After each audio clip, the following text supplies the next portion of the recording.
আমরা এমন এক জাতি হয়ে যাচ্ছি যে জাতি অন্যের কথা অনেক ভাবি, নিজের কথা মোটেই ভাবি। আপন ভোলা, আত্মভোলা।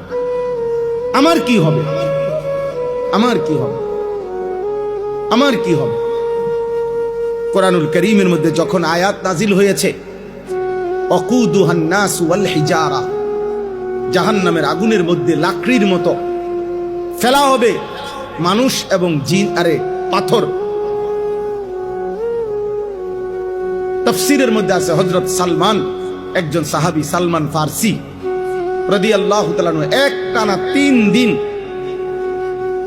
5 ওয়াক্ত নামাজের অতিরিক্ত শুধুই কানছে আর কানছে, চোখের পানি ফেলে কানছে। এই এক কথাইটা বারবার বলতেছিলেন আর বলতেছিলেন, হায় জাহান্নামের লাকড়ি হবে মানুষ, আর সেটা যদি হই আমি সালমান, আমার কি হবে, আমার কি হবে, আমার।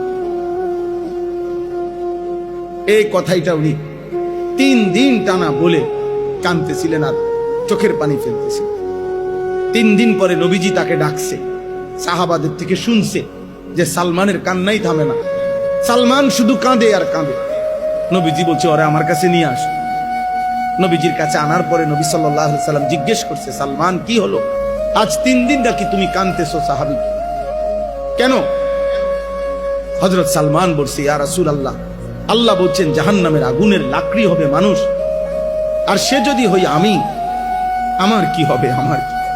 এই ভয় আমার এমন ধরছে ইয়া রাসূলুল্লাহ, আমার এই ভয়ই যাচ্ছে না, আমার চোখের পানি থামতেছে না।